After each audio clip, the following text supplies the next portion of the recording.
Some of the most peaceful, beautiful inns on the Nakasendo were built on the backs of teenage girls. Girls who were sold into sex work and who mostly didn't live past 21. If you've ever dreamed of walking this trail through Magome, Tsumago, or Narai-juku, this is the history hiding behind that beauty. Along Nakasendo, travelers stopped every night at inns called hatago. Working inside these inns were women called Meshimori Onna, meaning women who serve rice. It's a cute name. In reality, a lot of these women were doing sex work. And it wasn't their choice. So who were they and where did they come from? Most came from dirt poor farming villages. A bad harvest hits, suddenly the family can't pay their taxes, can't even feed their family. And they're left with one grim option: send a daughter, sometimes only 12 or 13 years old, to work off the debt at an inn. It's called hoko, basically an indentured labor contract. And here's the trap: that debt could grow instead of shrink. So these women had no real idea when or if they would ever be free. Most left home knowing they might never see their families again. Today, we'd call this human trafficking. Back then, it was just how poor rural families survived. These women, some still girls, worked from morning to night to pay off their family's debt. Morning meant cleaning and cooking.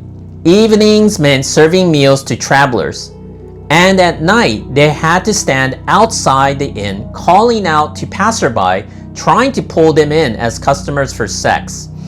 Imagine being a teenager, forced to stand in the street after dark, selling herself to strangers. Because if you don't bring in customers, you don't get to eat.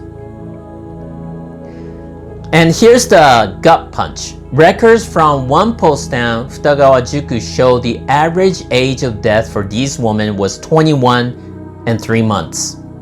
Just 21 years old.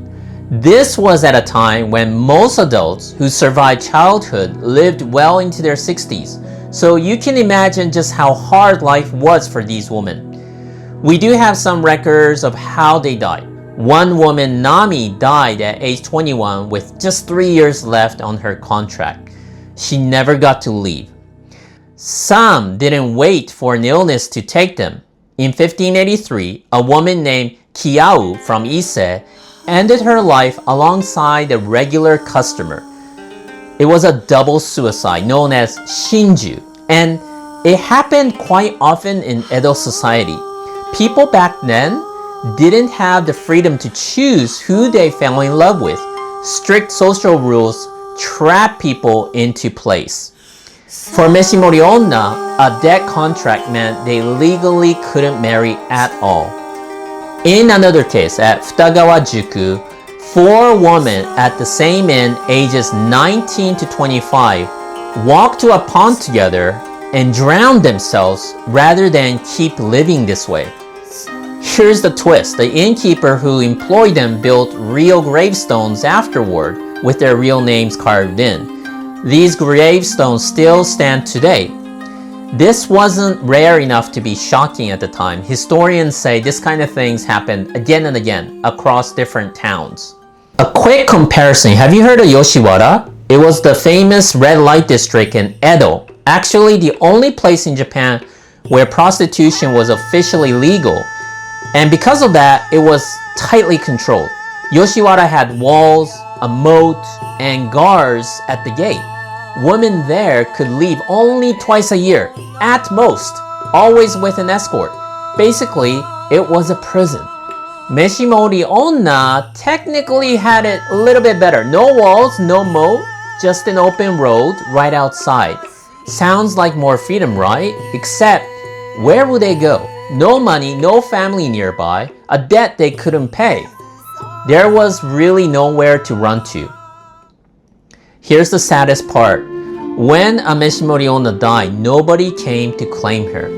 They were buried in what were literally called throwaway temples, nagekomi dera, without names, without ceremony, I really hope they felt some happiness in their short tragic lives. May their souls rest in peace. If any one system was responsible for this suffering, it was the Edo shogunate itself. Heavy taxes pushed farming families into bankruptcy, forcing them to sell their own sons and daughters. And the entire post town system existed to serve the shogunate in the first place.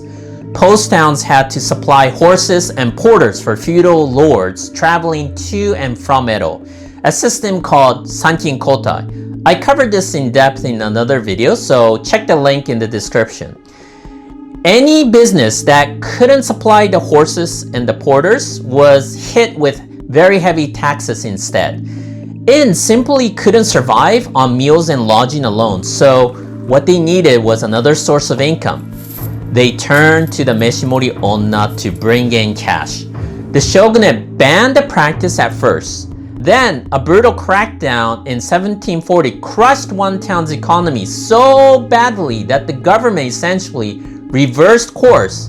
They said, fine, we need this to work. Officially, the rules allowed 2 Meshimori Onna per inn, but almost no inn actually followed it because their business wouldn't have survived otherwise. The government knew the law was being broken and they looked the other way because they needed these inns to survive to keep the shogun's entire transportation system running. So next time you're walking through Narai, Tsumago, Magome, taking that perfect photo of the old wooden buildings, remember some of that piece was paid for by girls who never got to grow old. Most of them don't even have a name we remember. So maybe that's the least we can do is remember that they were there. So thank you for watching. I hope you found this video useful. And I'll see you in the next video. Oh, please push the like button and subscribe to my channel. Thank you.